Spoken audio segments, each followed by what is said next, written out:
নমস্কার বন্ধুরা, শ্রাবণী রান্নাঘরে আপনাদের সবাইকে স্বাগত জানিয়ে আমি আবারও একটা রান্নার ভিডিও নিয়ে আপনাদের সামনে চলে এসেছি। আজকের আমি পটল দিয়ে একটা রেসিপি বানিয়ে দেখাবো। আশা করি আপনাদের ভালো লাগবে। তার জন্য কিন্তু আমার পুরো ভিডিওটা আপনাদের দেখতে হবে। তাহলে চলুন আজকে আমি পটল দিয়ে কি বানাই সেটা আপনারা একবার দেখে নিন। রান্নাটা করার জন্য প্রথমে আমি এখানে গ্যাসটা অন করে একটা কড়া বসিয়ে দিয়েছি। এবার আমি কড়ার মধ্যে দিয়ে দেব সর্ষের তেল। এখানে আমি প্রায় 3 চামচের মতো সর্ষের তেল দিয়ে দিলাম। এবারে তেলটা একটু গরম হতে দেব। তেলটা আমার এখানে যতক্ষণ গরম হচ্ছে ততক্ষণ আমি এখানে নিয়েছি দেখুন পটল। আর পটলগুলো কিন্তু আমি ভালোভাবে খোসা ছাড়িয়ে মাঝখান থেকে চিড়ে রেখে দিয়েছি, মানে দুফালি করে নিয়েছি। সেই পটলটার মধ্যে আমি দিয়ে দেব অল্প সামান্য একটু নুন। আর নুনটা কিন্তু খুব ভালোভাবে পটলের গায়ে মাখিয়ে নিতে হবে। নুনটা আমি এখানে প্রথমে খুব ভালোভাবে পটলের মধ্যে মাখিয়ে নেব। পটলের মধ্যে আমি এখানে ভালোভাবে নুনটা মাখিয়ে নিয়েছি। এখানে আমি হলুদ দিলাম না, তার কারণ রান্নায় কিন্তু আমি হলুদ ব্যবহার করব না এই রান্নাটায়। সেই জন্য আমি এখানে আর পটলের মধ্যে হলুদটা দিলাম না। আর এদিকে আমার তেলটাও কিন্তু খুব ভালোভাবে গরম হয়ে গেছে। প্রথমে আমার এই গরম তেলের মধ্যে পটলগুলো দিয়ে একটু লাল করে ভেজে নিতে হবে। এইভাবে পটলগুলো দিয়ে দেব, দিয়ে উল্টে পাল্টে একটু লাল করে প্রথমে ভেজে নেব। পটলগুলো আমার এখানে লাল করে ভাজা হয়ে গেছে।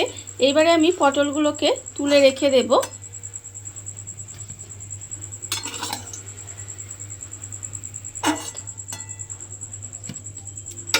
পটলগুলো আমি তুলে রেখে দিলাম। আর ওই তেলের মধ্যে আবারও অন্য পটলগুলো দিয়ে সমস্ত পটলগুলো আমাকে ভালোভাবে ভেজে নিতে হবে। প্রথমে পটলটা আমার এখানে ভাজা হয়ে গেছে। আমি সমস্ত পটলগুলো ভেজে তুলে নিয়েছি। এইবার আমি ওই তেলের মধ্যে দিয়ে দেব নারকেল বাটা। এখানে আমি নারকেল বেটে রেখেছি, সেই নারকেল বাটাটা আমি 1 চামচ তেলের মধ্যে দিয়ে দিলাম। এবার এই নারকেল বাটাটা দিয়ে একটু নারকেলটাকে ভেজে নিতে হবে। নারকেলটা আমি এখানে ভালোভাবে ভেজে নিয়েছি। এইবার আমি এর মধ্যে দিয়ে দেব আন্দাজ মতো নুন। পটলে যেহেতু আমি নুন দিয়েছি সেটা বুঝে কিন্তু নুনটা দেব। আর দেব আমি স্বাদ অনুযায়ী চিনি। আর আমি এর মধ্যে দেব, এখানে আমি একটা মশলা করে রেখেছি। আমি রেখেছি এখানে 2 চামচ পোস্ত, 1 চামচ সাদা সর্ষে আর 1 চামচ কালো সর্ষে, 2টো কাঁচা লঙ্কা একসঙ্গে ভালোভাবে বেটে রেখেছি। সেই মশলাটা কিন্তু আমি এর মধ্যে দিয়ে দেব। দিয়ে এবার খুব ভালোভাবে একটু কষিয়ে নিতে হবে। মশলাটা আমার এখানে ভালোভাবে একটু কষানো হয়ে গেছে। দেখুন মশলাটা থেকে কিন্তু তেলও ছেড়ে গেছে। এইবারে আমি এর মধ্যে দিয়ে দেব একটু বাটি ধোয়া জল। বাটির মধ্যে অনেকটা মশলা লেগেছিল, সেই বাটি ধোয়া জল আমি একটু এর মধ্যে 1 বাটি দিয়ে দিলাম। দিয়ে এবারে এটা একটু ফুটতে দিতে হবে। আর কিন্তু আমি এর মধ্যে কোনো জল দেব না, এটা আমি এবারে একটু রান্না হতে দেব। দেখুন আপনারা, এটা কিন্তু আমি প্রায় মিনিট 5 মতো ভালোভাবে ফুটিয়ে নিয়েছি। ফুটিয়ে নেওয়ার ফলে দেখুন গ্রেভিটা কিন্তু অনেকটাই ঘন হয়ে গেছে। এইবারে এই সময় আমি এর মধ্যে দিয়ে দেব যে পটলগুলো আমি এখানে ভেজে রেখেছিলাম, সেই ভাজা পটলগুলো কিন্তু আমি এর মধ্যে দিয়ে দেব। ভাজা পটলগুলো আমি এর মধ্যে দিয়ে দিলাম।